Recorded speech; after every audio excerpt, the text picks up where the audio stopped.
Hai guys, kembali lagi di channel gua Halem Utstein. Kali ini gua akan menceritakan sebuah kisah horor, yaitu Rawa Gede. Kisah ini tahun 1947, kejadiannya zaman penjajahan Belanda.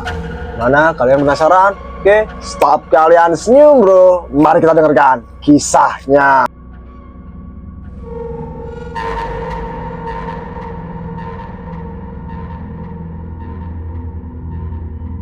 Desa itu sunyi, bahkan burung pun enggan bernyanyi.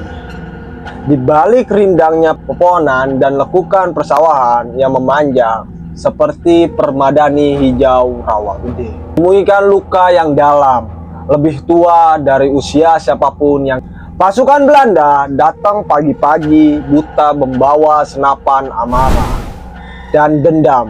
Di mana Lukas Kustario? Bentak seorang komandan Belanda yang wajahnya merah dan matanya menyala. Warga tak ada yang menjawab. Lukas Kustario adalah pejuang Republik yang diyakini bersembunyi di desa itu.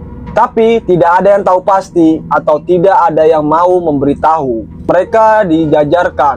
Pria dewasa dari usia 15 tahun, 60 dipisahkan dari perempuan dan anaknya.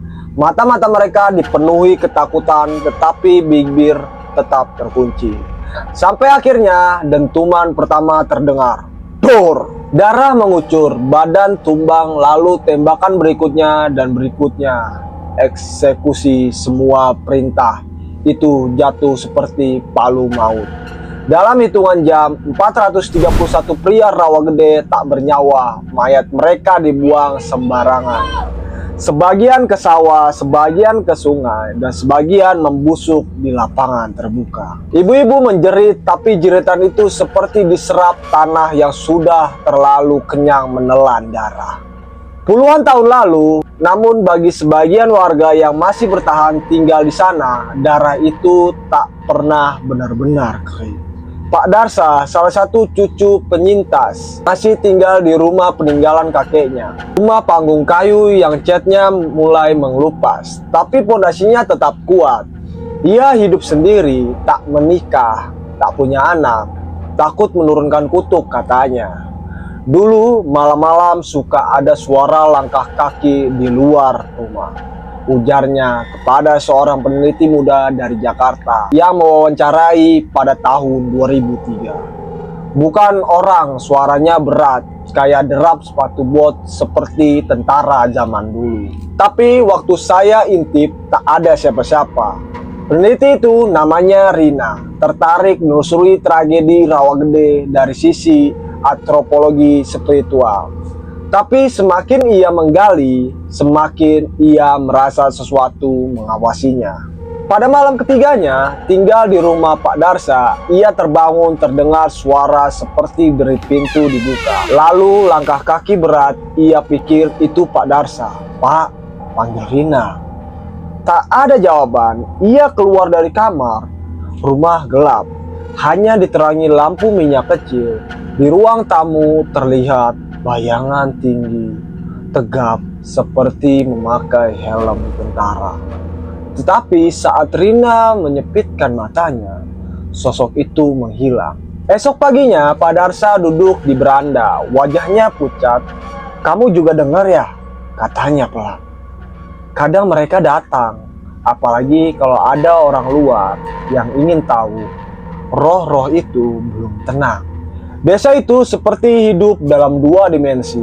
Siang hari tampak biasa, anak-anak bermain, ibu-ibu menjemur padi, suara ayam bersautan. Tapi malam hari, udara berubah lebih dingin dan lebih berat, seperti menyimpan jeritan yang dipaksa diam.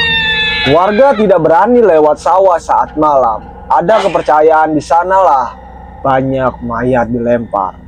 Beberapa saksi bahkan mengaku melihat sosok-sosok tanpa kepala berjalan perlahan di batas sawah. Terutama setiap tanggal 9 Desember ada juga kisah tentang seorang bocah laki-laki yaitu bernama Denny yang hilang saat bermain petak umpet di belakang sekolah dasar. Saat dicari, ia ditemukan keesokan paginya berdiri mematung di pinggir sungai. Matanya kosong, tubuhnya dingin, dan bibirnya bergetar, menggumam satu kalimat berulang-ulang. Saya disuruh ikut, tapi mereka tak punya mata. Kisah-kisah seperti itu semakin tersembunyi seiring waktu. Pemerintah pernah menggelar upacara peringatan, membuat Tugu meminta maaf. Tapi bagi tanah Rawagede, darah tak bisa disucikan hanya dengan kata-kata. Seorang ustadz yang sempat menetap di sana selama setahun berkata, ada roh gentayangan yang tidak ingin dilupakan. Mereka menuntut keadilan, tapi lebih dari itu, mereka ingin dikenang. Menurutnya, setiap kali ia azan malam, azan sunyi di musola kecil, ia merasa suara azannya disambut gema tak kasat mata. Kayak ada yang berdiri di barisan saf, tapi tak terlihat. Rina kembali ke Jakarta setelah sebulan meneliti. Ia tak pernah lagi menyentuh catatan soal Rawagede. Saat ditanya dalam sebuah forum, ia hanya berkata, "Saya datang mencari sejarah, tapi yang saya temukan adalah luka yang hidup, luka yang menatap balik." Malam itu, gerimis turun tipis. Tugu peringatan tragedi Rawagede berdiri sunyi di tengah tanah lapang. Di bawah cahaya lampu jalan yang redup, bayangan Tugu menjalur panjang ke arah sawah yang gelap.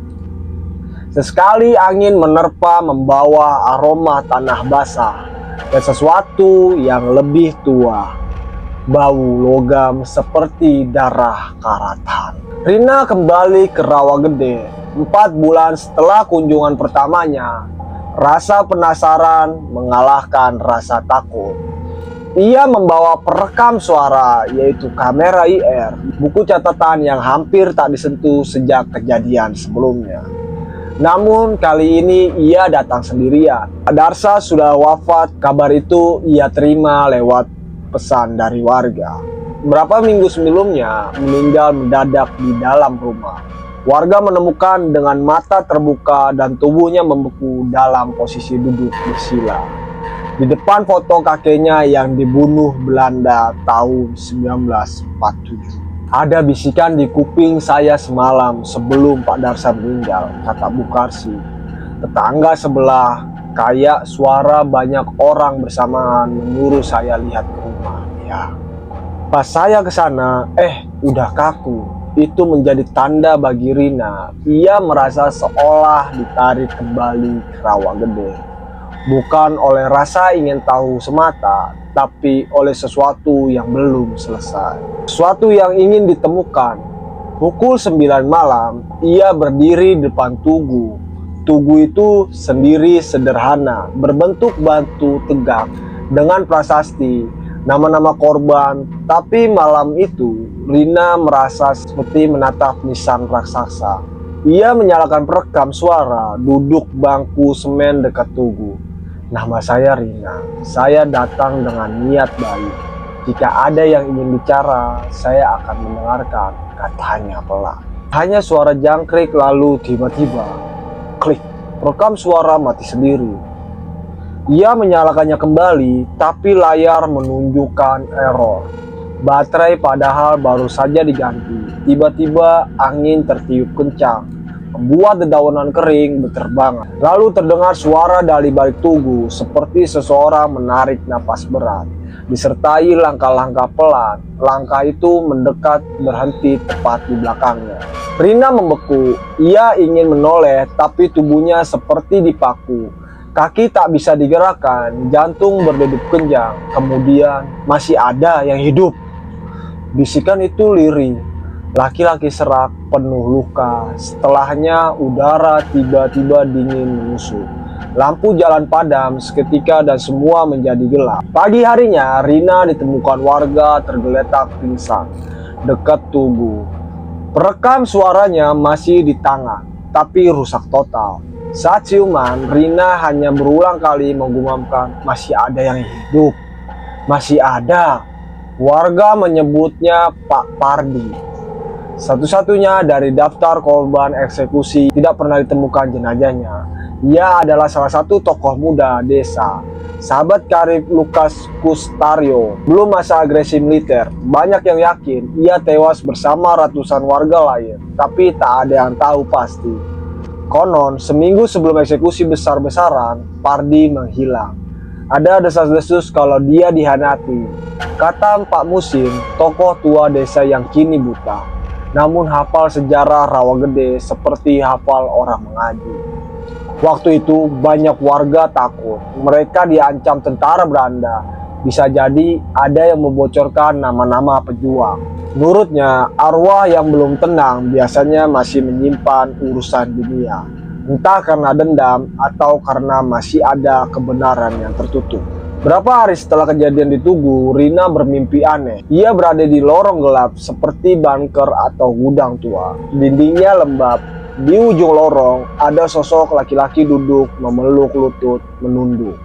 Rina melangkah perlahan, sosok itu mendongkak. Wajahnya pucat, matanya cekung, dan ada bekas tembakan di pelipis kiri. Bilang pada mereka, saya bukan pengkhianat. Rina terbangun dengan napas terengah. Ia membuka catatannya, mencari bagian tentang Pardi. Hanya ada satu baris kecil di catatan wawancara pertamanya. Pak Pardi itu dulu sempat dituduh mata-mata, tapi nggak ada bukti. Setelah itu dia lenyap begitu saja. Rina kembali menelusuri jejak Pardi. Ia menemukan cucu Pak Musin yang kini menjaga arsip desa.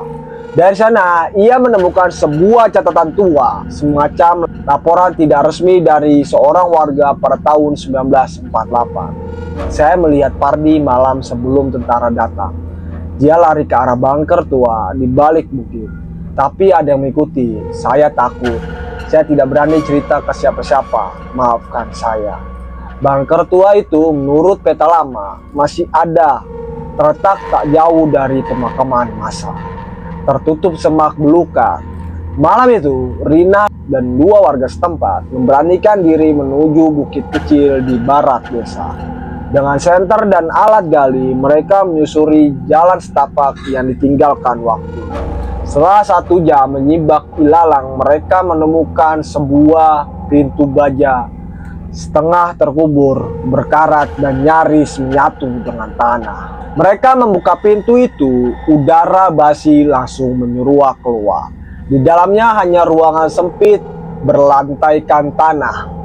Tapi di sudut ruangan itu ada sisa-sisa tulang manusia, tertutup sobekan kain tentara pejuang, dan dinding ada ukiran jari yang membentuk kalimat.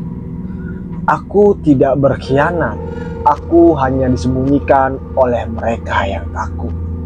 Maafkan aku. Setelah tulang belulang itu dimakamkan secara layak, malam-malam Rawagede mulai lebih tenang. Derap langkah yang dulu sering terdengar perlahan menghilang. Anak-anak mulai berani bermain hingga maghrib.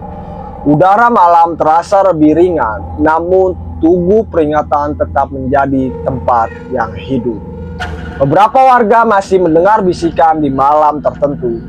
Kadang tangis, kadang tawa lirih, seolah para arwah itu masih berjaga, masih mengingat dan masih ingin dikenang. Rawagede memiliki sungai kecil yang mengalir tenang, bernama Sungai Juwe. Bagi warga, sungai itu adalah sumber kehidupan air yang digunakan untuk mencuci, mandi, bahkan menyiram sawah. Tapi bagi generasi tua, Juwe menyimpan sejarah yang tak semua berani bicara lantang. Karena konon di sanalah ratusan jasad warga dibuang. Tubuh-tubuh tak berdosa yang diberondong peluru lalu dicemplungkan begitu saja agar menghilang tanpa jejak. Dan sejak itu airnya tak pernah benar-benar jernih. Rina berdiri di tepi Juwe. Setelah penemuan tulang belulang Pardi di bunker tua, ia memutuskan menyelidiki sisi lain dari tragedi Rawagede. Aliran sungai yang membawa bukan hanya mayat, tapi juga cerita-cerita tak masuk akal. Menurut warga, di bagian sungai yang paling dalam sering terlihat bayangan mata. Bukan pantulan wajah, tapi mata. Satu pasang menatap dari permukaan air, seperti menembus siapapun yang ingin melihatnya. Kalau kamu lihat mata itu, jangan balas tatapannya, kata Mbok Saminah, janda sepuh yang rumahnya tak jauh dari sungai. Karena yang kamu lihat bukan manusia. Ia lalu menunjuk ke sebuah batu besar di tepi sungai. Dulu itu tempat duduknya Mbah Kasdi. Dia pernah lihat bayangan tentara tanpa kepala minum dari air sungai. Tapi bukan pakai mulut. Bayangannya cuma lehernya yang basah. Airnya netes sendiri ke dada. Malam itu, Rina memutuskan merekam suara dan gambar di pinggir sungai Jue. Dengan tripod dan kamera, malam ia menempatkan alatnya menghadap aliran yang tenang. Di tangan, ia membawa buku catatan dan senter kecil. Pukul 00.23, kamera mulai merekam. Awalnya hanya suara jangkrik dan riak air kecil. Namun pada menit ke-13 terdengar suara gemericik lain, seperti langkah kaki melintas air dangkal. Tapi saat Rina menyorotkan senter, tak ada siapapun. Kemudian dari balik air muncul gelembung besar, disusul suara lirih seperti bisikan puluhan mulut. Rina menggigil, ia merasa dia sedang diperhatikan, tapi bukan dari semak-semak, dari permukaan air. Lalu perlahan muncul dua bayangan mata, mengambang, tak ada wajah, tak ada kepala, hanya dua mata. Bulat, besar, kosong melayang di atas air. Dan yang paling mengerikan, mata itu berkedip. Rina mundur, tapi tubuhnya terpaku. Kamera bergetar dan suara aneh mulai terdengar dari speaker kecil. Kami tak tenggelam, kami digelapkan. Lalu tiba-tiba permukaan air bergejolak keras dan bayangan mata itu menyebar seperti tinta hitam, menghilang tanpa suara. Esoknya warga geger, ikan-ikan di sungai ditemukan mati, mengambang, air berubah keruh seperti lumpur merah. Dan lebih aneh lagi, di beberapa tempat terlihat bekas telapak kaki manusia di atas batu-batu sungai. Padahal malam sebelumnya tak ada hujan. Warga menganggap sungai terbangun. Mereka menggelar tahlilan kecil, membakar kemenyan, dan menabur bunga. Kalau arwah sudah terlalu lama di air, mereka bisa lupa caranya kembali ke atas tanah, kata Pak Darmo, penjaga makam desa. Jadi mereka muncul lewat cara yang paling mereka ingat, yaitu saat ia dilempar ke sungai itu. Rina memeriksa rekaman kameranya, sebagian file korup, tapi satu klip berhasil diselamatkan. Di detik-detik terakhir, jelas terlihat bayangan mata di permukaan air, disertai suara bisikan yang setelah diperkuatan audionya terdengar seperti satu kalimat utuh. Kami dihukum karena bukan siapa-siapa. Kalimat itu menghantui Rina. Ia menuliskan besar-besar di bukunya, lalu menghadap tugu peringatan dan duduk diam selama sejam. Ia menyadari satu hal, tragedi ini bukan hanya soal kematian massal, tapi tentang penghapusan identitas. Orang-orang biasa yang tak dikenal sejarah, yang bahkan tak sempat disebut namanya satu persatu. Mereka menjadi angka, lalu menjadi roh. Dan sekarang mereka minta diingat sebagai manusia, bukan korban tanpa wajah. Beberapa malam kemudian, Rina bermimpi ia berada di dasar sungai gelap, dingin. Tapi di sekelilingnya ada puluhan sosok berdiri, pucat, diam, matanya kosong. Di dada masing-masing ada lubang peluru.